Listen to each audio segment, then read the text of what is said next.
Imagine this. You wake up tomorrow morning with access to the perfect digital assistant that literally never forgets anything.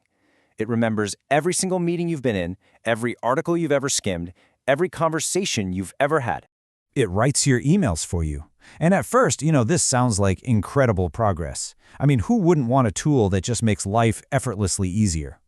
It summarizes your books, giving you all that instant knowledge without you having to spend hours actually reading the pages.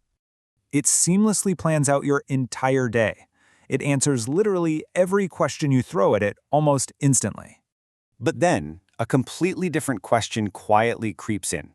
If AI starts doing more and more of our heavy mental lifting, what happens to our own ability to think for ourselves? Not because we suddenly can't, but simply because we no longer need to. Welcome back to Digital Mzansi. Today, in this explainer, we're diving into one of the most defining questions of the AI age. Will we forget how to think? Let's kick things off with part 1. Thinking has never been easy. Reducing mental effort. You see, human beings have historically always looked for ways to reduce our mental load. We invented writing so we wouldn't have to literally memorize everything. We built calculators so we wouldn't be stuck doing long division in our heads. GPS totally replaced paper maps, and search engines basically made physical encyclopedias obsolete. And hey, none of these inventions were mistakes. They actually made us vastly more capable. But every single new technology fundamentally changes the skills that we practice on a daily basis. Just ask yourself this. How many phone numbers do you still know by heart today? 20 years ago, a lot of people could rattle off dozens of them from memory. Today, most of us are lucky if we remember our own. And that's not because our memories magically disappeared. It's because we successfully outsourced that job to our phones. When we stop exercising a skill, we slowly become less dependent on it. So the real question is whether AI is just another helpful little tool, or if we're starting to outsource something way bigger than just memorizing a phone number. What if we are beginning to outsource thinking itself? Which brings us nicely to part 2, instant answers, and the comfort of AI. Think about how often we all encounter just everyday uncertainty, drafting a tricky email, navigating a complex work problem, dealing with a disagreement, or trying to wrap your head around a totally new idea. In the past, that friction forced us to wrestle with the questions. We had to reflect. We doubted ourselves. We made mistakes. It definitely wasn't comfortable, but it built character, right? It shaped us. Today, though, AI offers us something totally different. Frictionless, instant clarity. Need an answer? Just ask AI. Need a summary or want to make your writing sound a bit punchier? Boom, ask AI. Now, there is absolutely nothing inherently wrong with using these tools. The concern is just a bit subtler.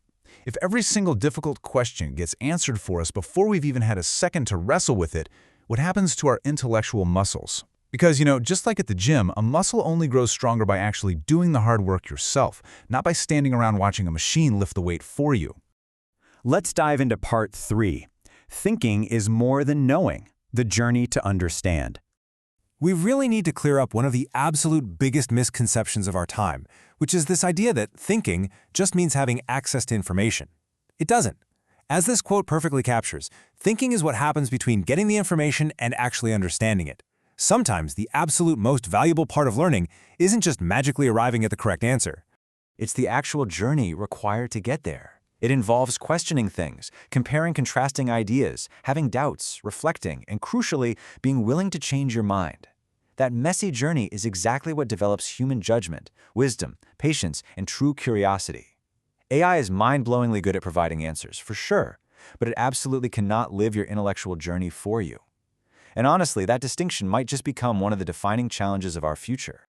That distinction leads us right into part 4, the new temptation, intellectual passivity. Throughout history, every single generation has faced some kind of temptation, right? Whether it was the pursuit of comfort or ultimate convenience. Well, our generation is facing a brand new one, the intense temptation to just stop thinking simply because a machine can compute things a million times faster. To be clear, this doesn't mean AI is completely replacing human intelligence. It means we might voluntarily start replacing our own effort. Convenience is incredibly seductive, not because it's evil or anything, but just because it is so incredibly easy. The real danger isn't the AI becoming super intelligent. The danger is that we humans become intellectually passive, slowly, quietly, and completely without noticing.